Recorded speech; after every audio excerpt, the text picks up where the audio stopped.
Hey, ladies and gentlemen, this is Carmine Sabia for Explain America, and JD Vance has just shaken Washington, D.C. with an early 2028 presidential announcement. Before we get started, please make sure you like, comment, share, and subscribe. Those little things really help us out, and they help our channel continue to grow. JD Vance is not one to mince words. He plays it pretty straight, calls it right down the middle. He's a straight shooter. It's one of the things I love about him. He reminds me in a lot of ways of Donald Trump, but there's been a lot of talk. Who's the heir apparent? Well, Trump won't say. The betting odds right now are between Marco Rubio, our Secretary of State, and our Vice President, J.D. Vance. And the odds are about even. You would think normally a vice president would be the automatic choice, but Marco Rubio is so damn good. He's so good at his job, and he's got future president written all over him. But I think personally, it will be J.D. Vance. But I'll tell you this. I'd be proud to walk into a voting booth and vote for either of these gentlemen. Very proud.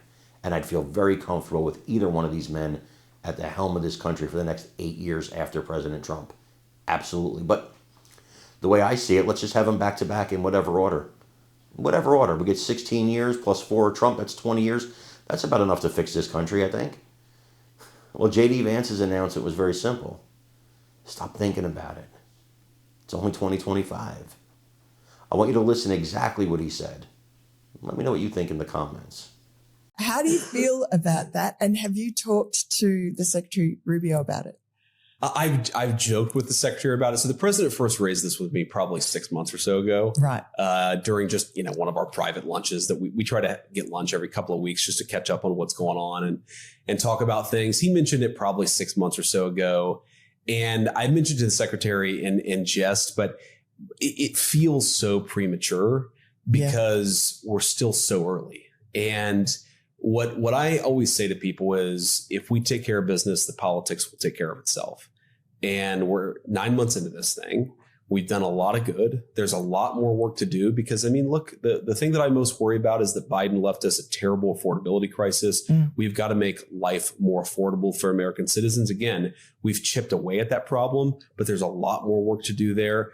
So my attitude is, the American people elected me to be vice president. I'm going to work as hard as I can to make the president successful over the next 3 years and 3 months. And if we get to a point where something else is in the offer, let's handle it then. But let's at least get through the next couple of years and do good work for the American people before we talk about politics. The president doesn't mention who will be running for president and who vice president. Now, everyone assumes it would be you, but Marco Rubio is 13 years older. He's run for president before. Would there be any tension there? First of all, no, there's not going to be any tension. Marco is my best friend in the administration. He and I work a lot together. Right. And we really do, I think, a lot of the good work that we've been able to do as an administration is because we're all able to work together. And again, this is why I say worrying too much about the politics actually, I think, makes you worse at the job that you have. I never want to wake up. And so far, I've never woken up and thought to myself, how do I make myself president of the United States? What I wake up and think to myself is, how do I do a good job as vice president? And I think Marco Rubio asks himself, how do I do a good job as Secretary of State? And that should be the question that each of us keeps on asking ourselves.